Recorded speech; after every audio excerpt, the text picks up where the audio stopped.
O ano 2020 é uma espécie de caverna do dragão alongada, não é isso? E com um problema. O Mestre dos Magos e o Vingador, eles fizeram um pacto, um conluio, e eles não querem mesmo que a gente saia dessa caverna. É um ano que não quis começar, 2020, e um ano que principalmente não quer acabar. É uma eterna sexta-feira 13. Eu, por exemplo, eu me nego a contabilizar o ano de 2020 como um ano de vida. Ele não pode ser um ano de vida, porque eu mal vivi em 2020. Eu fiquei muito em cubículos, me relacionei com pouquíssimas pessoas, e uma das coisas boas que eu fiz nesse ano foi ler, coisa que eu já fazia com assiduidade, mas principalmente reler algumas coisas que eu tinha lido na época da faculdade, e não tinha juízo, não tinha maturidade, já não tenho muita hoje, tinha muito menos na época. Eu não sei porque que eu achei que tinha lido, se eu tinha lido tão novo e sem capacidade de apreciar, de validar aquele conhecimento de forma mais profunda, de forma relevante. Uma das coisas que eu li foi que tenho lido como quem lê um evangelho, né? Nada daquela lida sentada e você 2 horas de leitura, não. Ler para deglutir, ler para ruminar, ler para mastigar. Me lembro quando, na época que eu morava na Itália, tinha muito pouca grana, não tenho hoje, mas tinha muito menos. Às vezes a gente tinha dinheiro para uma cerveja de trás da igreja. E tinha para um copo de cerveja. E olha, era um luxo, era uma delícia. E a gente pedia a cerveja e dizia, agora mastiguemos. A gente mastigava a cerveja para que ela durasse o máximo possível. É o que eu acredito que tenho feito ultimamente com alguns livros que eu tenho relido. Tenho mastigado esses livros para ver se eu consigo incorporá-los, trazê-los, degluti-los de forma mais profunda. E tenho lido Orwell novamente, e ele é absurdo o que aquele cara fez, é uma coisa profética. Quem diz que aquilo ali é uma distopia era otimista, era muito otimista, porque não é distopia, é uma metáfora, não é distopia. Distopia é uma ideia futura que é completamente deformada, e não é deformado o mundo previsto por Orwell. Ele é deformado, mas a visão dele não foi deformada, a visão dele foi correta. Ele pensou no mundo deformado porque o mundo deformado seria, e é o mundo no qual vivemos. E aí eu vou puxar um argumento que no Roda Viva o Adnet falou, Marcelo Adnet, e ele interessante sobre essa coisa da esquerda não conseguir conversar com as pessoas, enquanto a direita, ou a extrema direita na verdade, consegue conversar muito bem, porque conversa de forma muito objetiva, muito rasteira. Não é nem cartesiano, né? Porque a gente vai falar mal de Descartes nessa hora. É objetiva mesmo, é cartesiana mesmo, é diminuta mesmo.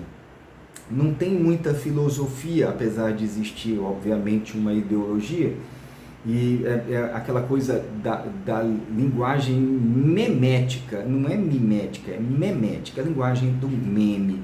É aquela coisa que qualquer pessoa com 2 neurônios, talvez até exagerado, não precisa, 1,5 já dá conta, percebe, entende, e aquilo comunica. Enquanto a esquerda, de maneira geral, é muito acadêmica e vai falar, por exemplo, do apelo das mídias sociais, da comunicação, de entretenimento que aliena, vai chamar para o papo Adorno ou Chomsky. Aí não dá, você falou a palavra Adorno, você falou o nome Chomsky, aí você já mata qualquer possibilidade de interlocução com boa parte da população mundial.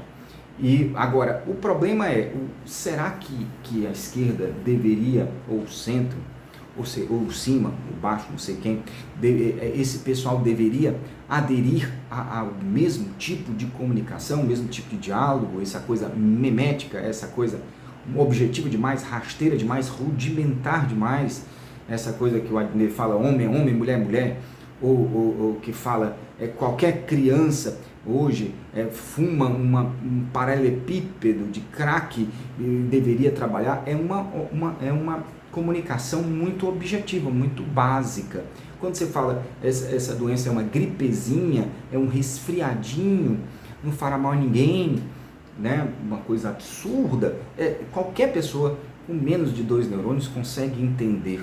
E porque consegue entender, todo mundo tem uma necessidade muito grande de se achar inteligente, mesmo sem ser. É uma espécie de amor platônico por si mesmo, porque eu não conheço ninguém que diga assim, eu sou burro, né? Não conheço. A pessoa às vezes até se acha, mas ela não tem muita coragem de dizer. Ou quando ela diz, ela quer que você desdiga, que você negue. Não, você não é burro, na verdade você é muito inteligente, só tem, sei lá, problema de concentração, né? Ou você é muito inteligente e na verdade não se esforça tanto. Eu conheço pouca gente que se diz burra, apesar de muita gente sê-lo. E aí o que acontece? Quando você entende algo que outra pessoa diz, você se acha esperto. Diz, nossa, se esse cara disse, o presidente da república, por exemplo, disse algo, eu entendi, eu sou muito inteligente, eu concordo com ele. Então é uma questão de necessidade de pertencimento, de fazer parte de um grupo, e por isso terraplanismo, por isso antivacinismo, por isso tantos ismos, principalmente na atualidade, muito rasteiros, muito básicos, cheio de teorias da conspiração, porque você quer fazer parte de um grupo que entendeu algo que ninguém entendeu, que você quer fazer parte de uma vanguarda que tem uma visão muito além, e as pessoas não percebem, olha o que está acontecendo, o movimento, né, o globalismo, né?